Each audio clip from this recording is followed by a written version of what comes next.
Generalmente cuando hablamos de fe, es más, me acordaba, decía en el primer servicio que cuando los chicos cantaron la primera canción, los que somos viejitos, vamos a decir viejitas pero sabrosas, ¿verdad? Entonces nos acordamos de esa época cuando empezamos nuestra vida cristiana, y para los más jóvenes, quiero decirles que esas canciones eran las con las que pasábamos vigilias enteras adorando al Señor en las iglesias y adorando y danzando. Los que son de mi época se acuerdan de cómo era en esa época y cómo estábamos. Bienvenido, qué bueno tenerte acá. Y estábamos en esa bendición.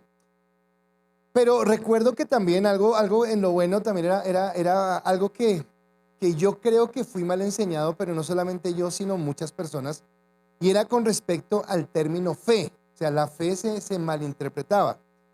Y generalmente asociábamos la fe con las cosas buenas que nos pasaban. Entonces, ¿a qué me refiero? Que me quedaba sin trabajo, pero iba a presentar la entrevista y oraba y el trabajo me salía y yo decía, wow, qué fe que tuve y me salió el trabajo. O un familiar se enfermaba y orábamos por el familiar y le decíamos al Señor, Señor, te pedimos que este familiar sane, y sanaba, y gloria a Dios porque tuvimos fe. O había una circunstancia adversa o difícil en el hogar, en alguna situación, y orábamos y se solucionaba y decíamos, gloria a Dios porque tuvimos fe y porque Dios nos sacó adelante. Lo veíamos o lo entendíamos de esa manera entendíamos la fe. Pero en esa análisis simplista, diría yo, de la misma manera, entonces tal vez si orábamos y no nos iba bien en la entrevista de trabajo y no teníamos el trabajo, o si tal vez orábamos por el enfermo y el enfermo no se sanaba, o si tal vez orábamos por la dificultad en la casa y no sucedía nada, entonces inmediatamente de la misma manera simple decíamos, nos faltó fe, no tuvimos fe, no tuvimos la fe necesaria para hacerlo. Y sin darnos cuenta, estábamos en esa forma, reduciendo la fe a que fe era cuando todo lo que yo pedía a Dios me decía que sí, y falta de fe era cuando Dios me respondía que no. Y de una manera estábamos condicionando a Dios para que Él tenía que hacer lo que yo quería que Él hiciera, porque lo que yo estoy pensando es lo bueno. Y nunca entendía que había un propósito o una voluntad mayor de Dios. Entonces, si yo veo que las cosas me salen bien, entonces es porque tuve fe, y si veo que las cosas me salen mal, está mostrando que no tengo tanta fe. Y la pregunta es si eso es real. Si esa percepción, que tal vez no nos la dieron así como la estoy explicando, pero si nos la llevaron a inculcar en nuestro inconsciente, si era lo que quería. Y creo que es una manera muy, muy superficial y muy errada de mirar lo que es la fe. En una charla anterior yo decía cómo la fe nos da una identidad, y obviamente cuando hablo de una identidad estoy hablando directamente de Cristo. La fe me lleva a tener identidad con Cristo. Yo camino con Cristo, tengo identidad con Él, y por eso camino en esa bendición. Y el personaje del que vamos a hablar en esta mañana, el personaje del cual nos va a hablar el autor de Hebreos, tiene que ver con esa identidad que tiene en Dios. Pero antes de empezar a hablar desde el personaje y antes de empezar a predicar, voy a hacerles una pregunta, pero esta pregunta es el mismo título de la prédica. Así que le voy a hacer la pregunta, pero es el título de mi enseñanza hoy. Y es, ¿tu fe te permite contemplar el sufrimiento como opción? ¿Tu fe te permite contemplar el sufrimiento como opción? Y usted dijo, no, pastor, ¿ya con qué va a empezar? Ya con ese título. Pero la pregunta es, ¿somos una iglesia de fe? Ah, ya usted no quiere ser de fe. Porque tal vez estamos acostumbrados a la fe, es eso, y Dios nos va a bendecir, nos va a abrir las puertas de los cielos y va a derramar sobre nosotros bendición hasta que sobreabunde y vamos a estar bien y listo, amén, eso sí lo queremos. Pero ¿será que se necesita también la misma fe para aceptar que una de las opciones es que a veces exista el sufrimiento, que a veces exista el dolor?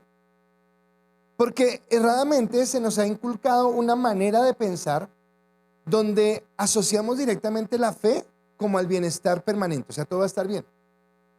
Y nos lo dan como cuentos de hadas. Usted ha escuchado los cuentos de hadas, ¿verdad? Y entonces, qué sé yo, ahí la trama, y ya, el príncipe besó a Blancanieves, le dio ese beso apasionado. La bruja fue destruida, se casaron, vivieron felices y comieron perdices. Jamás Blancanieves fue una mujer tóxica en el hogar. Jamás el príncipe fue un tipo machista que quería que le hicieran todo. Jamás. Todo fue perfecto. No, no, no. Eso existe solamente en los cuentos. En la vida real, no todo es bienestar. Pero cuando nos hablan de esa fe de ese tipo, parece que eso fuera. Y cuando algo se sale del control, cuando algo parece no ir como quisiéramos, entonces nos acusamos a nosotros mismos de que nos faltó fe. Porque ¿cuántos de acá quisiéramos tener hijos perfectos? Jamás mis hijos me han dado un dolor de cabeza. Jamás he tenido una discusión con mi esposo. No, es un ángel. Mi esposo, me casé con, o sea, el ángel Gabriel le quedó en pañales. Mi esposa, si hubiera vivido en los tiempos de Jesús, hubiera sido escogida. O sea, pensamos que no somos así. Somos pecadores, fallamos. Nos equivocamos. Y nuestras equivocaciones generalmente generan angustia, dolor, situaciones difíciles. A veces el esposo, a veces la esposa, a veces ese hijo, a veces esa situación económica, a veces esa enfermedad que llegó y no sabíamos y no esperábamos que llegara y llegó y es algo real y toca enfrentarlo y toca vivir esto porque está pasando, porque estamos viviéndolo. Entonces necesito entender qué es lo que está pasando. Y en ese contexto de sufrimiento siempre me llama la atención.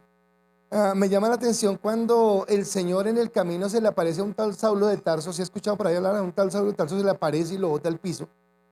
Y entonces coge a un hombre muy sencillo llamado Ananías y le dice: Ananías, vaya y le predica a Saulo de Tarso. Y entre una de las cosas que usted le va a decir lo siguiente. Hechos capítulo 9, versículo 16.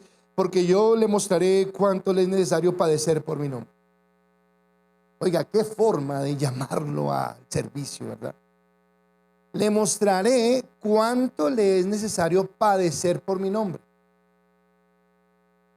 El Señor no le dijo a Pablo: ven y te haré el conquistador de naciones. Prosperarás si tu nombre es. No dijo: le voy a enseñar cuánto le cuesta padecer por el nombre. Ahora, a ninguno de nosotros nos gusta el sufrimiento. O sea, si a alguien le gusta el sufrimiento, acá levante la mano el que le gusta el sufrimiento. Porque inmediato lo mandamos al psiquiátrico si usted mal de la cabeza. A nadie le gusta sufrir. Seríamos o locos o seríamos descabellados si dijéramos que nos gusta el dolor, ¿verdad? O sea, a ninguno de nosotros nos despertamos a las 3 de la mañana con un dolor de muela y nos dice: qué bueno, hace rato no me dolía la muela. No, jamás. Jamás, no nos gusta el dolor, no nos gusta, no es algo que nos genere bienestar. Por el contrario, nos genera mal genio, dolor, incertidumbre, como zozobra, como que no quiero esta situación. Pero lo cierto es que el sufrimiento es una consecuencia del pecado. A veces se nos olvida eso. Que el dolor, el sufrimiento, las malas noticias, las cosas que vivimos, es porque vivimos en medio de un pueblo pecador, porque somos pecadores, porque es la consecuencia del pecado, y el pecado trae como consecuencia el dolor. Así que el dolor no se limita solamente a los cristianos, o el dolor no se limita a los no cristianos. No, los cristianos sufren y los no cristianos también. Tenemos momentos difíciles, momentos de adversidad.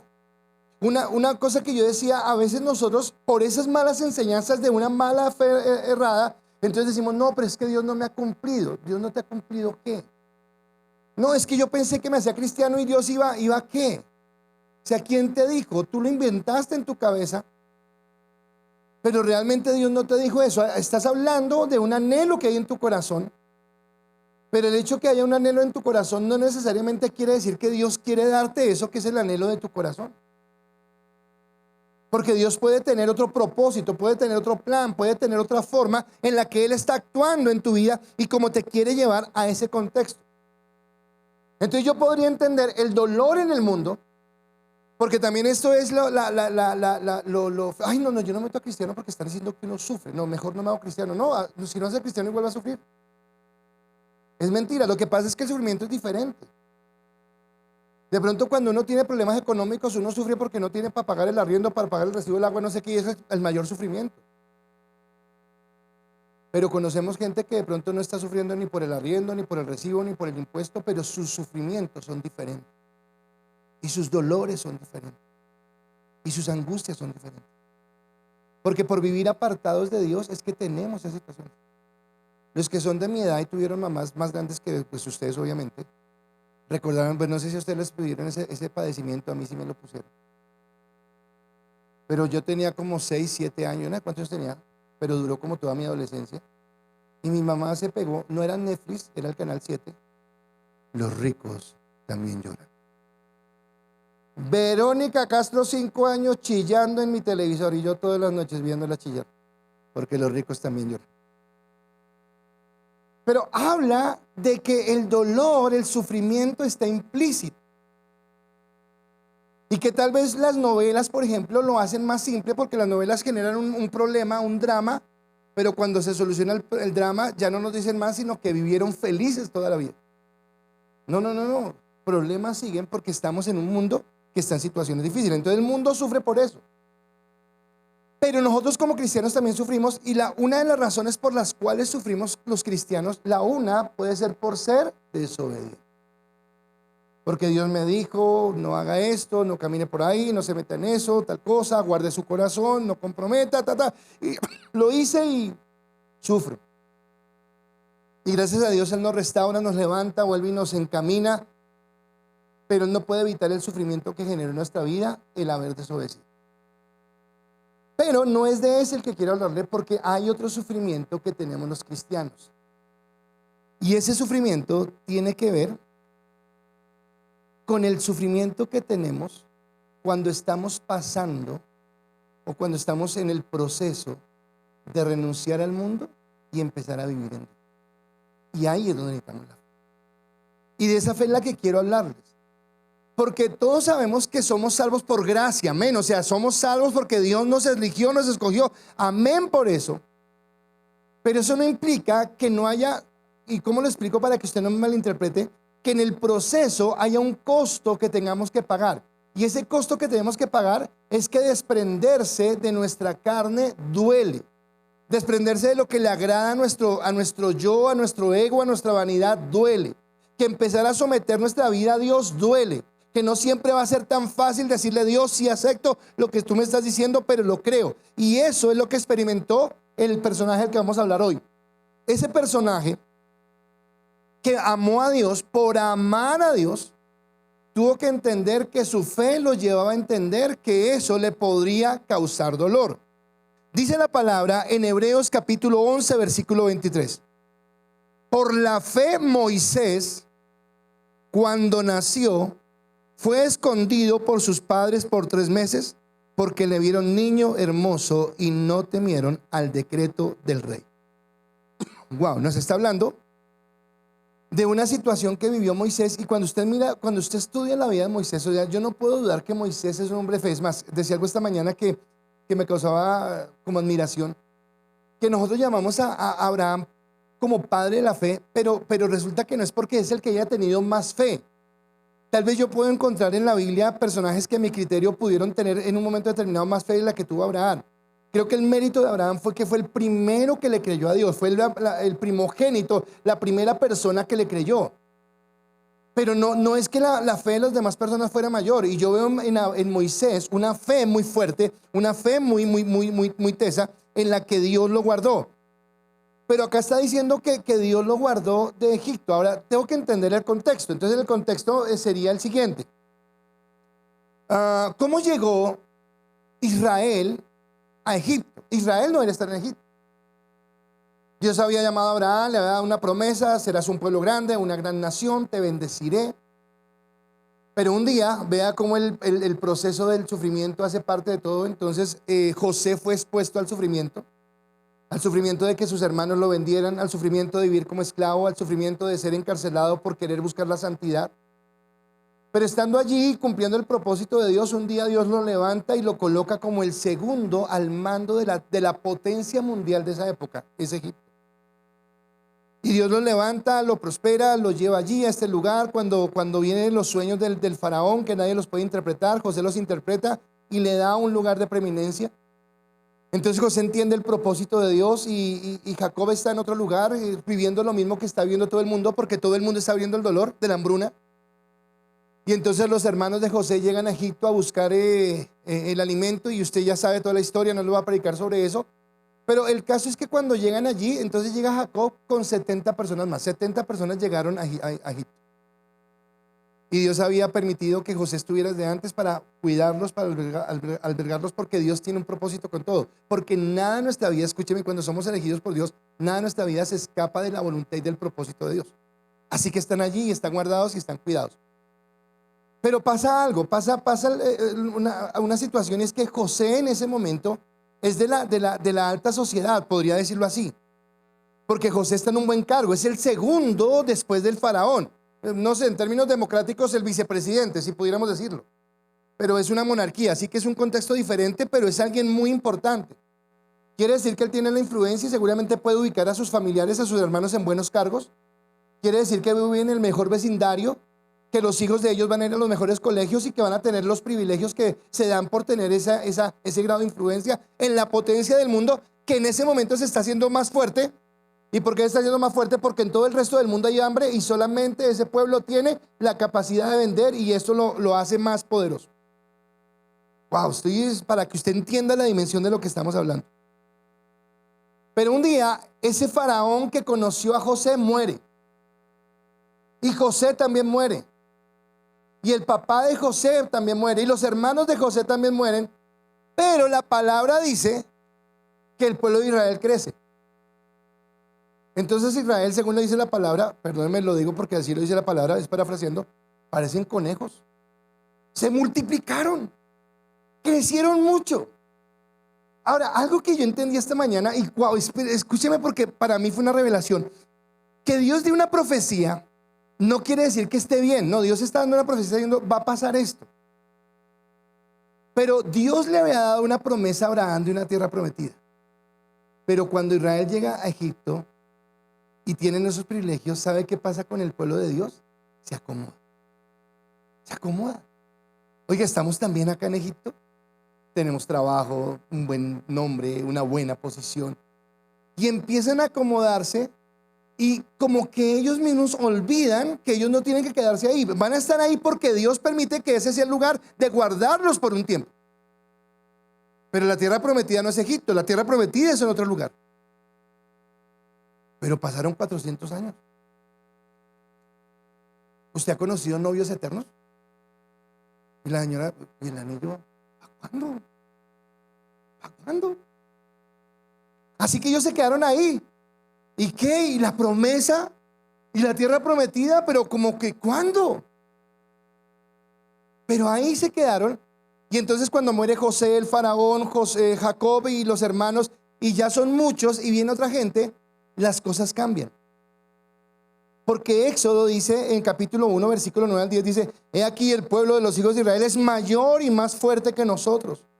Ahora pues seamos sabios para con él, para que no se multipliquen y acontezca que viniendo la guerra, él también se una a nuestros enemigos y pelee contra nosotros y se vaya de la tierra. Entonces acá empiezan a ver juegos políticos. Vea, escúcheme que cuando usted ve las noticias hoy en día, usted no está viendo algo diferente de lo que ha pasado toda la vida en la humanidad. Entonces ellos empiezan a jugar un juego político porque dicen, no les podemos dar poder a estos porque entonces van a venir nuestros enemigos, nos van a vencer, no sé qué, Y entonces lo más fácil era expulsarlos. O lo más fácil era tal vez matarlos. Pero ¿sabe qué es lo que pasa? Que ellos tienen fuerza de trabajo. Y es una fuerza de trabajo gratis y la pueden esclavizar. Entonces, qué raro, o sea, nada que ver con este tiempo actual, pero ellos hacen un control de natalidad. Ordenan a las parteras que todo varón que nazca se hace semilla. De raro, usted nunca ha escuchado eso en estos tiempos, no, eso solamente era en la época de la Biblia. Que a veces la gente dice, la Biblia no tiene nada que ver, no, tiene todo que ver. Y entonces políticamente Egipto juega esto y entonces subyuga a Israel. Ahora mi pregunta es ¿por qué subyugó a Israel? ¿Sabe por qué? Porque Israel se acomodó tanto a vivir en Egipto y se acomodó tanto a sus costumbres y se acomodó tanto al estilo de vida de Egipto que olvidó dos cosas. Primero, que eran elegidos por Dios y segundo, que eran apartados. Porque ahora vivían siguiendo sus costumbres, pero muy en el ambiente de Egipto. Y quedaron allí metidos. Escúcheme porque Dios nos habla. ¿Qué tanto del mundo hay en mi corazón? ¿Qué tanto del mundo hay en mi vida? Porque Dios me ha sacado, porque Dios ha dicho que yo soy un pueblo, y no estoy hablando de yo en primera persona, sino nosotros hemos sido apartados para Dios. Así, así que el miedo de Egipto hace que ese sufrimiento, hace que el pueblo de Israel tenga sufrimiento. Porque ahora yo quiero que usted piense en los padres que tienen que ver cómo asesinan a sus hijos. O sea, no es sencillo. Entonces vea que son el pueblo de Dios, pero es el pueblo de Dios que está sufriendo. Es el pueblo de Dios que está viviendo la masacre de sus infantes y de todo lo que está sucediendo. Pero acá me llama la atención porque el primero que tuvo fe no fue Moisés, aunque Moisés nace en un ambiente de sufrimiento, nace en un ambiente de dolor. Pero el primero que tiene el sufrimiento y el primero que tiene que tomar una decisión de fe son los padres. Y la decisión de fe que toman los padres es no asesinar al niño. Y entonces, si usted ha criado alguna vez un niño, usted sabe que es criar un niño sin que llore, sin que haga pataletas, sin que nada, para que nadie sepa que hay un niño. Y empiezan a sufrir esta situación porque Moisés nace en un ambiente doloroso y en un ambiente de situaciones adversas, y allí es donde está la situación. Pero sigue las cosas que Dios hace. Voy a explicar esto completo para ya después desarrollar el tema. Pero cómo Dios actúa en cada detalle. Porque entonces esta mujer, listo, guarda a su hijo, dice, no quiero asesinarlo, no lo siento. Pero un día siente o tiene una idea genial, hacer una barquita pequeñita y colocar a su hijo. Ahora, yo creo que la señora hizo eso, pero no convencida de que el niño se iba a salvar. Dijo, a la de Dios. Porque la cunita se podía voltear y el niño podía morir ahogado. Porque una mala bestia salvaje podría verlo y comerlo. Lo manda. Ahora, dejemos el romanticismo de la Biblia, de lo bonito que fue. No, piense usted como padre qué sentiría de colocar a su hijo bebé en una arquilla y a la buena Dios, lo que suceda.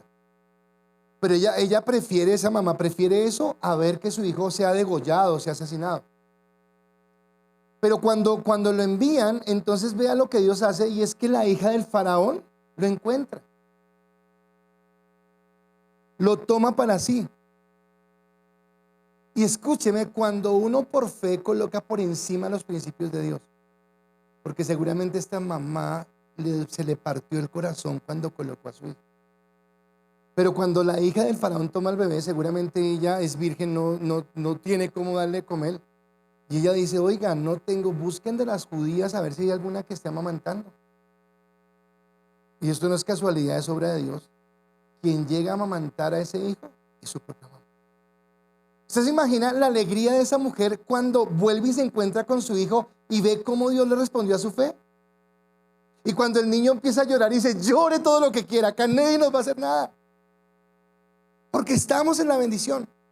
Pero es lo que Dios viene haciendo para levantarlo. Más sin embargo, no puedo dejar de ver que desde el mismo momento en que Moisés nació en un ambiente de sufrimiento. ¿Y por qué nació en un ambiente de sufrimiento si es escogido por Dios? Porque la consecuencia del sufrimiento, el sufrimiento es una consecuencia del pecado, y vivimos en un mundo de pecado. Por eso en este mundo hay sufrimiento. Por eso no siempre vamos a estar bien. Por eso hay situaciones adversas. Y no es un llamado a dolernos y ojalá me duela. No. Estoy diciendo que vivimos en el gozo del Señor, pero que no estamos eximidos de vivir situaciones difíciles. Pero el autor de Hebreos solamente hace esta referencia de cuando él es bebé y salta de una vez a su edad adulta, y ahí es donde quiero empezar a desarrollar el tema. Y mi primer punto es que la fe hace que las convicciones estén por encima del bienestar. ¡Wow! Escúchenme. La fe hace que las convicciones estén por encima del bienestar. Ahora, yo quiero que usted lo piense en su vida y entienda que esto no es fácil desde mi propia prudencia. Que no es sencillo que yo muchas veces me prive de algo que me gusta, de algo que deseo, de algo que a mi carne le satisface, solamente porque tengo una convicción tan grande en Dios que prefiero colocar a Dios en primer lugar antes que aquello que me gusta. Entonces conocemos la historia de Moisés, y Moisés no lo tomó otra persona sino la hija del faraón. O sea, no fue cualquier persona la que lo recibió, fue la hija del faraón. Y la hija del faraón seguramente lo colocó en su casa. La palabra no nos dice si señora tuvo más hijos, si no tuvo más hijos, no, pero sí habla de que Moisés era especial. Seguramente entonces Moisés fue educado en los mejores colegios, tuvo las mejores condiciones de vida, las mejores garantías, fue preparado para un día poder ser el rey de Israel, de Egipto, perdón. Caminó en esa bendición. Pero José tenía una dualidad. ¿Y cuál era la dualidad? Como su mamá tuvo el privilegio de parte de Dios de amamantarlo. Entonces, por un lado, él era formado en la cultura judía, pero por otro lado tenía una mamá que le decía: tú no eres de acá, tú eres judío. Y Dios nos prometió un día darnos una tierra. No te acomodes. No estoy diciendo que fuera el mensaje, pero sí creo que es lo que Dios nos quiere decir hoy. Estás acá, estás disfrutando de un buen trabajo, estás disfrutando de unas buenas bendiciones, estás realizando tus sueños, pero no te acomodes, no eres de acá. Este no es tu destino final. Aquí no es donde termina tu historia. No viene el príncipe y te dará un beso y vivirán felices por toda la vida. No, acá tendrás sufrimiento. La historia verdadera es en la tierra prometida, en lo que yo te he dado. Es lo que le está diciendo a ella. Así que este hombre que tiene prestigio, que tiene renombre, que tiene todo lo que hay, en un momento de su vida entiende que su identidad es con el pueblo de Israel y no con el pueblo de Egipto. Y por ese inculcar que tiene su mamá en él, este hombre, por su convicción y por la fe, toma una decisión que está por encima de su bienestar. Porque recuerde quién es, no es cualquier muchacho, no fue que llegó a la familia más emprendedora, no, llegó a la familia real. Así que los privilegios que tiene son muchos. Mas sin embargo, Hebreos 11, 24 al 26 dice: por la fe Moisés, hecho ya grande, rehusó llamarse hijo de la hija de Faraón, escogiendo antes ser maltratado con el pueblo de Dios que gozar de los deleites temporales del pecado, teniendo por mayores riquezas el vituperio de Cristo que los tesoros de los egipcios, porque tenía la puesta mirada en el galardón. Espere, ¿qué fue lo que hizo Moisés? Prefirió que ahora me lo llevo para el psiquiátrico de una, a menos que él tenga claro cuáles son las convicciones en su vida, a menos que su fe sea lo que esté dictaminando lo que él está haciendo. Ahora, humanamente hablando, escúcheme, humanamente hablando, Moisés es su amigo. Y usted conoce el lugar de prestigio que tiene su amigo. Y su amigo le dice un día: voy a renunciar a todo esto porque amo a Dios. O sea, no sea tonto, no sea bruto. Usted sabe el lugar que ocupa, usted sabe el dinero que gana, usted sabe el bienestar que tiene, usted sabe lo que está disfrutando, la vida que, ¿cuántos quisieran tener la vida que usted tiene y usted la va a perder? Porque el mundo nos engaña con esto. Y el mundo nos engaña con las cosas temporales del gozo, de la satisfacción, de la alegría, del amor, de la llenura, de la plenitud, del éxtasis aquí, ahora. Y nos hace pensar que eso es el todo de la vida. No voy a hacer así. No, eso no va a ser toda la vida. Eso es momentáneo. Y tal vez por algo momentáneo puedo estar perdiendo lo que Dios tiene para mi vida realmente. Moisés colocó su mirada en algo más allá. Y renunció. ¿A qué renunció Moisés? Es que no renunció a cualquier cosa. Renunció a un buen nombre. Él tenía un nombre allí. Él renunció a una fortuna. Él renunció a una oportunidad de vida que tenía, a una proyección de vida. Él renunció a todo esto. Es como cuando usted se ha preparado toda la vida para hacer algo y Dios llega a tu vida y te dice: no, es que eso no es lo que yo quiero. Y tú dices: pero Dios, es que lo que tengo para ti es esto. Tú pensaste que era por ahí, pero mi sueño, mi propósito contigo es diferente. Eso es lo que le está diciendo Dios a Moisés en ese sentido. Y lo que había en el corazón de Moisés era una convicción que tiene que ver con Cristo en su vida, porque él tiene una revelación de quién es Cristo. Él no lo conoce, pero hacia el futuro sabe que va a venir un Salvador. Y él tiene su convicción en ese Salvador que va a venir. Por eso él está dispuesto a soportar el oprobio, y acá es como una segunda vez donde se identifica con Cristo. Está dispuesto a soportar el oprobio. Déjeme pensar, porque es que nosotros pensamos en Cristo como si fuera Dios y no pensamos en Cristo como si fuera hombre. Pero Cristo el hombre, ¿cuántas oportunidades hubiera tenido en este mundo de progresar, de ser fuerte, de ser grande, con su sabiduría, con su entendimiento? Pero a él no le interesaba este mundo. Su meta o su proyección no estaba en este mundo, estaba en algo más grande, que era lo que Dios tenía para él. Así que él se identifica con Cristo. Y dice que su mirada estaba puesta en el futuro, en lo eterno, en lo que Dios tiene. Y una vez más volvemos a aclarar, Dios no quiere que dejemos acá todo, pero no quiere que perdamos de vista lo eterno y lo que nos va a dar. Sufrimos por Cristo por la convicción de que hemos sido apartados. Entonces el sufrimiento se da no porque, soy cristiano y tengo que sufrir. No, no, no, no. Si usted lo entiende así, lo está entendiendo mal, porque seríamos masoquistas y no se trata de ser masoquistas. Yo quiero ser feliz, yo quiero tener bien, bendición, yo quiero vivir en la alegría del Señor, pero entiendo que muchas veces mis convicciones me van a llevar a dolerme en el corazón porque tendré que renunciar a lugares, renunciar a personas, renunciar a sentimientos, renunciar a proyecciones. ¿Por qué? Porque Dios me está diciendo que no es por ahí donde Él me quiere llevar. Y me va a doler en el corazón y va a generar sufrimiento, pero entenderé que ese sufrimiento está colocado porque tengo una convicción que está por encima del bienestar que yo pueda tener en lo que estoy viviendo. Dice Primera de Pedro, capítulo 4, versículos 3 al 5, baste ya el tiempo pasado para haber hecho lo que agrada a los gentiles, andando en laxivias, concupiscencias, embriagueces, orgías, disipación y abominables idolatrías. A estos, a los gentiles, les parece cosa extraña que vosotros no corráis con ellos en el mismo desenfreno de disolución y os ultrajan. Pero ellos darán cuenta al que está preparando para juzgar a los vivos y a los muertos. O sea, lo que está diciendo, no me interesa en este momento hablar de lo que harán a los que serán juzgados por esto, sino dice que la gente nos ultraja por no seguir el camino de ellos. Porque la palabra misma dice que hay cosas espirituales que solamente se pueden entender por el Espíritu y para el mundo son locura. ¿Cómo así que usted ahora va a dejar sus sueños? ¿Cómo así que usted ahora se la pasa en la iglesia metido? ¿Cómo así que usted ahora va a vivir en santidad porque Dios le dijo?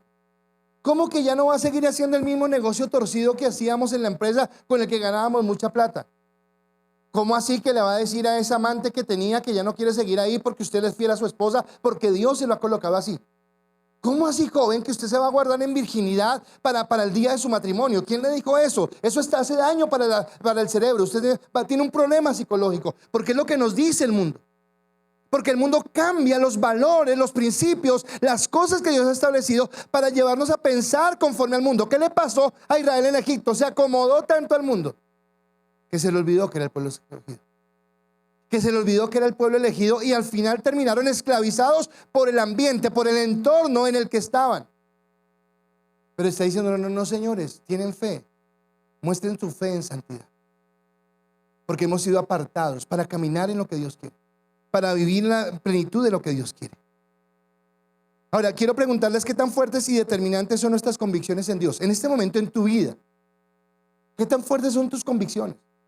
Porque no depende de nadie, no depende de que alguien te diga, oiga pilas, oiga, ¿qué está haciendo? No, es mi decisión, cómo voy a vivir para Dios, qué tan importante es Dios para mi vida.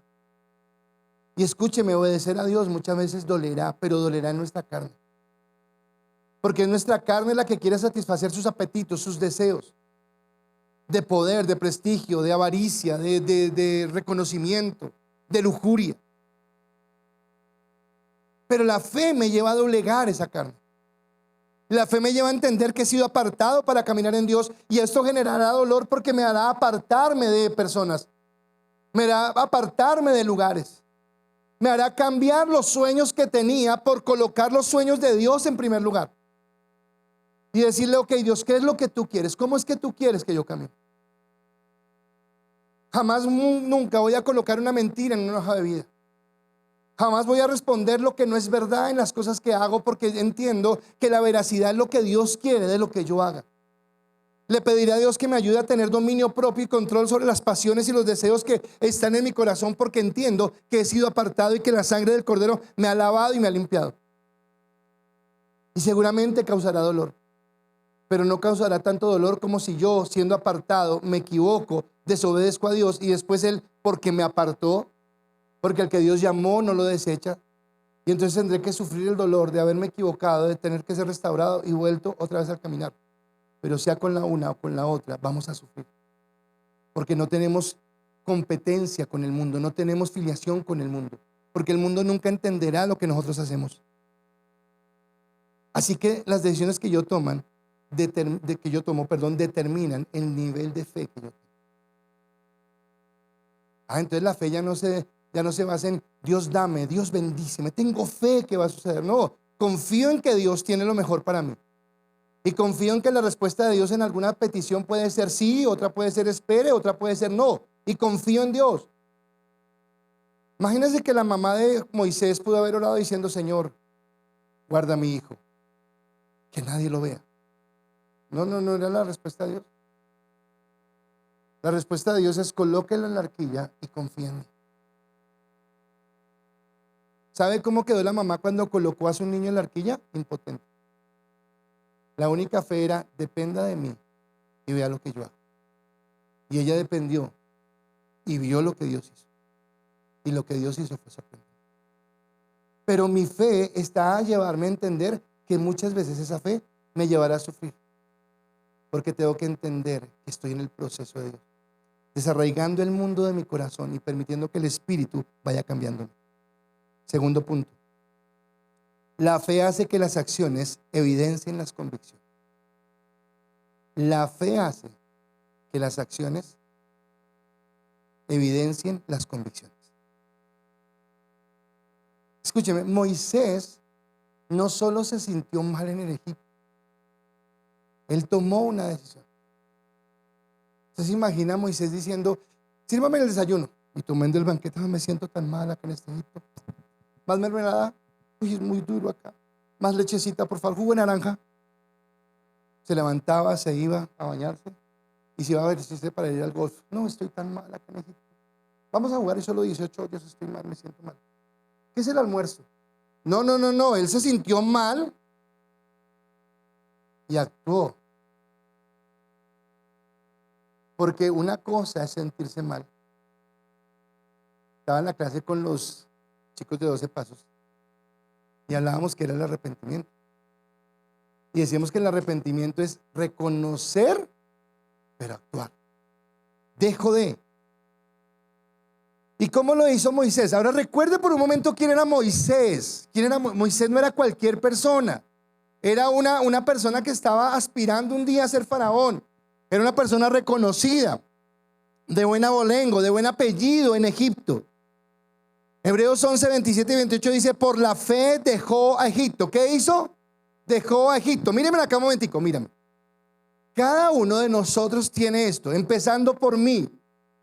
Así que me da pena, pero voy a hacerlo porque Dios tal vez me está hablando a mí, no le está hablando a usted. Para sentirme mejor se lo va a decir a usted también. Pero ¿qué nos ha pedido Dios?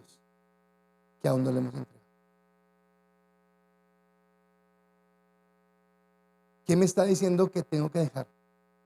¿Qué me está diciendo que tengo que soltar?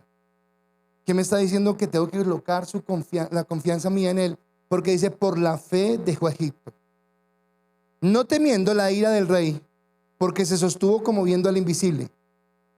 Por la fe celebró la Pascua y la aspersión de la sangre, para que en el desierto, para que el que destruía a los primogénitos no los tocase a ellos. Ahora escúcheme, no es la primera vez que Moisés huye de Egipto. Él ya había huido una primera vez. Y todos recordamos por qué huyó la primera vez. ¿Ustedes recuerdan? ¿Por qué huyó la primera vez? Por matar al egipcio, ¿cierto? Y cuando él mató al egipcio, ¿qué estaba diciendo? Me estoy identificando con el pueblo. Pero ¿sabe cuál es el detalle? Que él se estaba identificando con Israel desde sus fuerzas. Yo puedo. Entonces yo quiero manejarlo a mi manera, porque yo no quiero soltar Egipto, pero sí quiero estar con los hebreos. No quiero perder los privilegios de Egipto, pero sí quiero caminar con el pueblo de Dios y llevarlo. No, qué pena, malas noticias. O estás acá o estás allá. No puedes estar en los dos lugares. Lo lamento. Si quieren pelear con alguien, peleen con Dios. Pero no puedes estar acá y no puedes estar allá.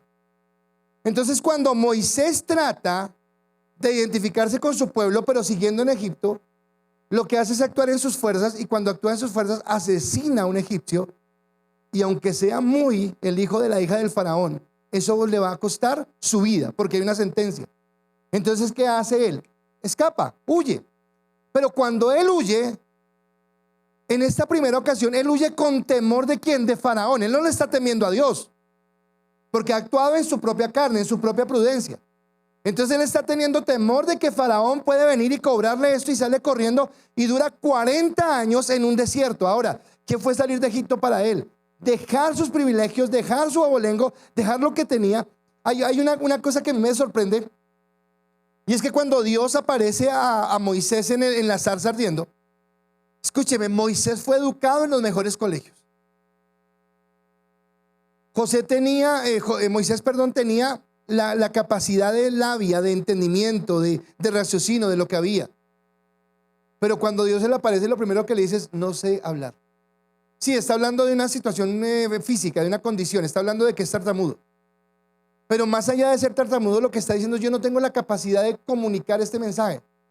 ¿Por qué pensaba antes que sí lo hacía? Porque él creía que podían sus fuerzas. Y hay un momento donde Dios nos dice: no es en nuestras fuerzas. Escúcheme, no podemos nosotros. Si estamos hablando de eso que Dios le está diciendo que deje, no lo deje en sus fuerzas, porque no va a poder. Hemos dicho todo el tiempo que no es por nosotros, es por Dios. Así que yo tengo que ir a decirle a Dios: Dios, yo no puedo cambiar esto en mi vida, yo no puedo dejar esto en mi vida, yo no puedo hacer esto en mi vida. Vengo y me rindo delante de ti para que tú, a través del Espíritu Santo, me ayudes a superarlo, porque es lo que está haciendo. En la primera ocasión no lo hizo, y él sale temeroso de este hombre que lo puede destruir.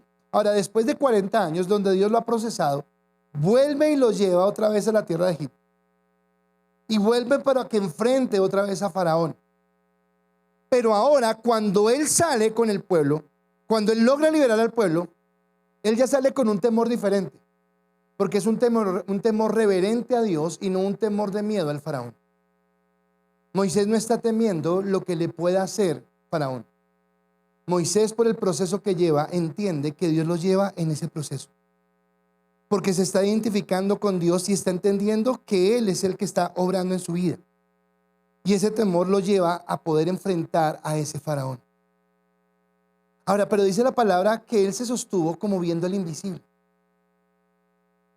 Y a veces hay palabras en la Biblia que uno no entiende. Viendo al invisible. O sea, si es invisible no lo puedo ver. ¿Cómo me sostengo viendo al invisible? Pero quiero preguntarle algo acá a ustedes que son hijos de Dios. ¿Cuántos han visto a Jesús?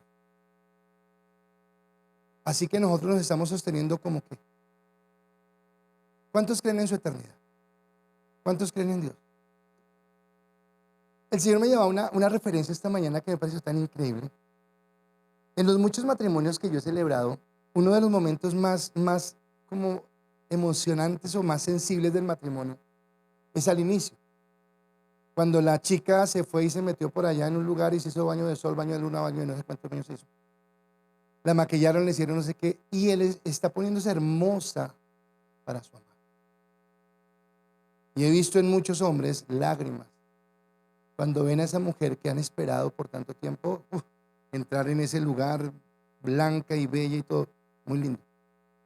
Déjeme colocarle la misma escena, pero ahora en el sentido contrario. Porque es que el novio es Cristo, la novia somos nosotros. Y acá es diferente, porque es que el novio sí ve todos los días a la novia, pero la novia un día lo va. Y cuando lo veamos entrar, y cuando estamos vestidos de blanco para recibirlo, seguramente con gozo en el corazón diremos: valió la pena, porque esto lo vale todo, porque es por encontrarme con Dios, con el Señor, al que sin verlo amé, respeté, honré y obedecí para caminar en su gracia. Eso es fe. Eso es lo que Dios quiere, que mi fe esté puesta en Él como viendo al invisible. Así que no es importante solamente confesar a Cristo, sino que confesando a Cristo es importante que mis acciones muestren que esa confesión es real. Dice la palabra en 2 Corintios 4, 16 al 18. Por tanto, no desmayamos. Antes, aunque nuestro hombre exterior se va desgastando, el interior no obstante se renueva de día en día. Porque esta leve tribulación momentánea, está hablando de dolor y de sufrimiento, produce en nosotros un cada vez más excelente y eterno peso de gloria. No mirándonos nosotros las cosas que se ven, sino las que no se ven. Pues las cosas que se ven son, pero las que no se ven son eternas. Estamos en el grupo de emparejados teniendo un tema que es sobre Eclesiastés, y el viernes tenía la oportunidad de compartir con ellos y hablaba sobre lo que significa la palabra vanidad. Y decíamos que esa palabra, que es Jebel, que se traduce como vanidad, no hay una palabra en español que la pueda traducir totalmente, o sea, que nos diga realmente qué es lo que quiere decir el autor cuando habla de vanidad. Porque habla de que vanidad es algo fugaz, algo que del momento, algo que es temporal y algo que no perdura en el tiempo, que es efímero. Y cuando dice acá que las cosas temporales, quiere decir que lo que hay en esta vida es efímero, es temporal. Y cuando usted coloca toda su confianza, toda su esperanza en que compró la casita, en que hizo el capital, en que montó la empresa, en que se casó con la persona que amaba, en que tal cosa, cuando usted coloca su esperanza en eso, va a entender que eso es del momento, que eso pasa, que llega y se va, porque es temporal, porque lo que se ve es temporal, pero que hay algo a lo que Dios nos está llamando que es mucho más grande, y esa es la eternidad con Él. Y que por esa eternidad es que colocamos nuestras convicciones por encima de nuestro bienestar. Porque entendemos que el bienestar temporal acá en esta tierra, ¿sabe que el bienestar temporal que vivió Israel en Egipto lo llevó a que se dejara esclavizar? Vuelvo y le digo, yo no leo en la Biblia donde dijera, y ustedes tienen que dejarse esclavizar y a los 400. No. Abraham lo profetizó, pero porque Dios lo conocía. Pero porque Dios conocía que ellos iban a acostumbrar a Egipto. No te acostumbres. Este no es tu lugar. Acá no está tu destino final. No es lo que las demás personas valoren o no valoren de ti, lo que las demás personas identifiquen de ti. Porque el mundo te va a valorar por lo que conseguiste, por lo que hiciste, por la carrera que tienes, por lo que has hecho. Pero Dios mira tu corazón. Y una vez más Moisés se identifica con Cristo en la Pascua, porque al regar la sangre, él está creyendo que esa sangre va a proteger la vida de ellos, así como Dios nos protege a nosotros. Así que nuestra confianza está en el que no hemos visto. Yo no he visto a Cristo, pero yo lo he visto actuar en mi vida. Yo sé que está en mi corazón. Yo lo he visto en mi matrimonio, lo he visto en mi iglesia, lo he visto en mis negocios, lo he visto. Creo que todos podríamos decir eso. Lo hemos visto, pero no lo hemos visto visiblemente. Usted no puede decir, no, yo lo vi, vea, tener un lunarcito por acá. No, nadie me puede decir eso. Pero todos hemos visto a Dios, a Cristo, con los ojos de la fe, cuando ha actuado en nuestras vidas, cuando ha actuado en lo que hacemos. Así que aunque no lo vemos, confiamos en Él sin verlo y esperamos en Él. Así que mi esperanza está saber que en esas pequeñas bendiciones temporales que me ha dado a lo largo de este peregrinar en esta tierra, le espera una mayor bendición, que es la eternidad con Él, donde se acabará el sufrimiento y el lloro. ¿Cuántos quisieran que alguien que amamos muera? Yo no quería que mi mamá muriera. Pero ¿sabe cuál es la esperanza que tengo? Tal vez que me voy a ver con ella en el cielo, porque murió con Cristo. Ahora, si es la relación la misma, no sé. No creo que ella le diga mamá, porque ella tal vez no será mi mamá, será mi hermana en Cristo. Pero es diferente. Pero hay algo diferente. ¿Por qué sufrimos en este mundo? ¿Por qué la gente se muere? ¿Por qué se muere? Porque la paga del pecado de la muerte. Porque mientras que estemos en este mundo va a haber dolor. Entonces es como que es una mala percepción que la iglesia le diga a la gente, no, y no vas a sufrir. Te haces cristiano y se acaban los problemas. ¿Quién dijo? Entonces por eso hay gente que demanda a la iglesia por pastor, a mí me dijeron, ¿quién te dijo? Tú supones que eso dice la Biblia, pero eso no lo dice. Escudriña la palabra a ver si eso es lo que dice la Biblia. Te cumpliré todos los sueños que tú tengas. No, a mí no me ha cumplido todos los sueños. Dice, pastor, otra vez, pero es que no tengo más que decirle. Pero hubiera sido feliz siendo papá. Hoy me estoy disfrutando de ser abuelo, porque me están dejando disfrutar los nietos. Entonces estoy feliz en eso. Pero no tengo ni nietos ni hijos propios. Disfruto los que puedo disfrutar y en la medida que me permiten disfrutarlos. Pero tal vez eso fue en un momento determinado para mí, para mi esposo en sufrimiento. ¿Dios dejó de ser Dios? No, Dios sigue siendo Dios. Porque es que Dios no depende de lo que yo sienta, yo dependo de lo que Dios haga. Uy, wow, sonó bien, por favor, no. Dios no depende de lo que yo sienta, yo dependo de lo que Dios haga. Es muy diferente. Es exactamente lo contrario a lo que el mundo nos enseña. Así que el tercer punto es que la fe hace que miremos más allá de las adversidades. La fe hace que miremos más allá de las adversidades. Cuando Israel sale de la tierra de esclavitud, sale porque Dios, ay, perdóneme, pero es que me encanta cuando la Biblia se parece tanto a la realidad. Porque Faraón, como tenía su corazón, pues no los dejó ir, no los dejó ir, no los dejó ir. Y no fue sino que Dios lo apretara un poquitico. Entonces Dios lo apretó un poquitico. ¿Y qué les dijo? Váyase, váyase, váyase. O sea, cualquier parecido con la realidad es pura coincidencia. El que lo entendió, lo entendió. Pero cuando Dios apretó a Faraón, ahora sí ese Faraón tan duro que les ha dicho jamás los va a dejar salir de acá, los dejó ir.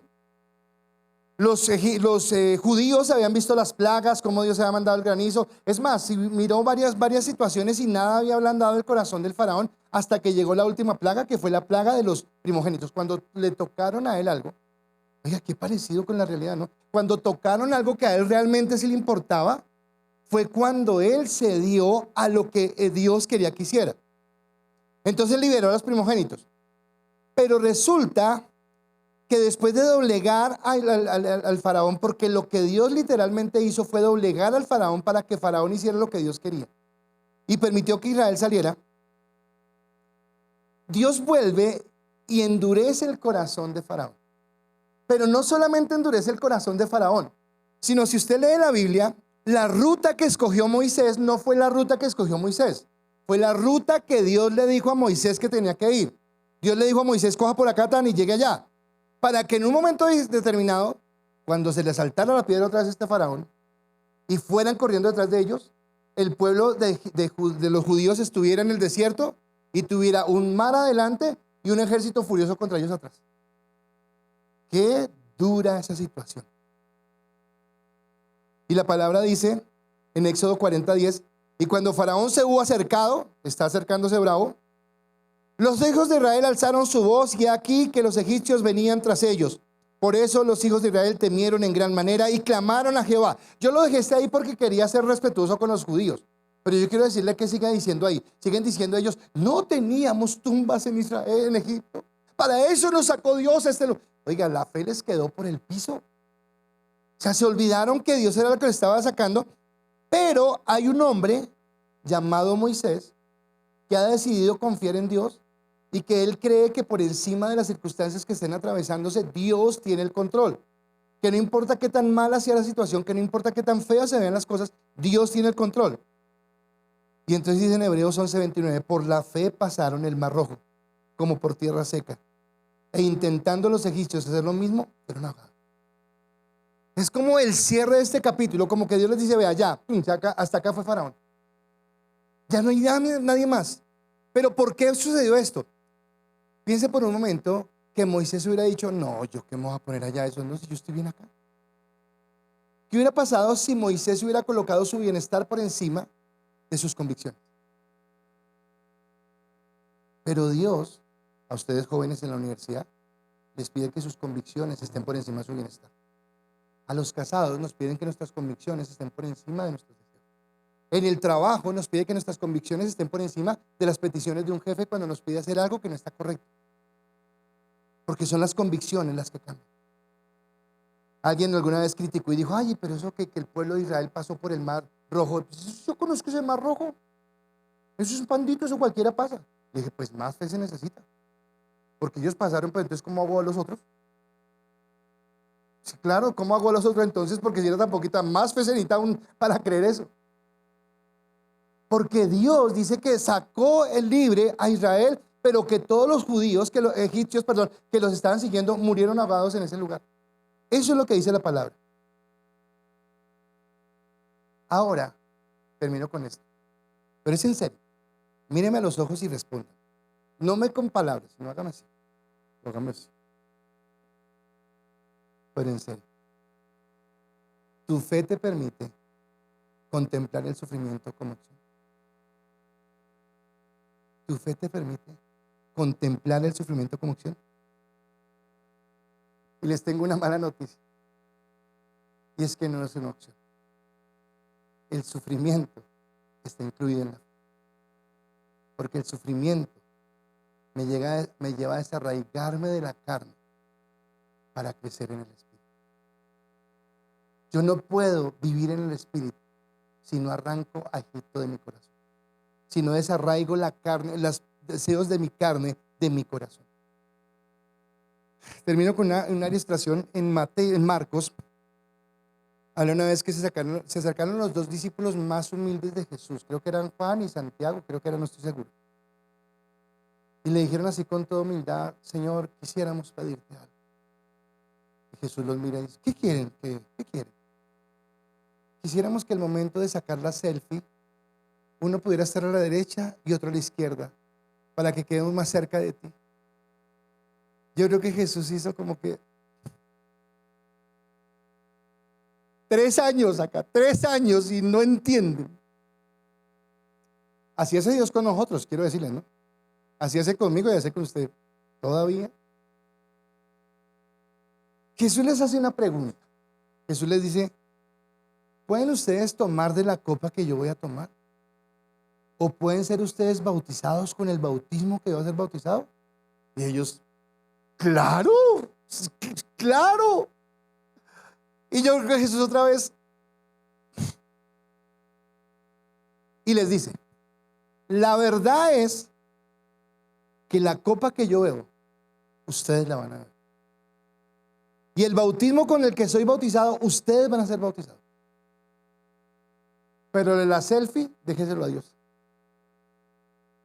Permite que Él lo haga. ¿A qué me habla? Que somos llamados y que Dios nos lleva a tomar convicción. Y muchas veces esas convicciones nos sacarán del bienestar. Porque la vida en esta tierra no es cómoda. Porque la vida en esta tierra es dolorosa. Porque no quisiéramos tener problemas, pero problemas va a haber. Y estamos esperando una eternidad donde se acabará el dolor, el llanto, donde habrá el enjugar toda lágrima y seremos felices por la eternidad. Pero mientras tanto aquí estamos creciendo en el carácter de que, como lo hizo Moisés, lo hagamos nosotros, y es cada día sacar a Egipto de nuestro corazón para crecer más en el fundamento y en la gracia de lo que Dios quiere.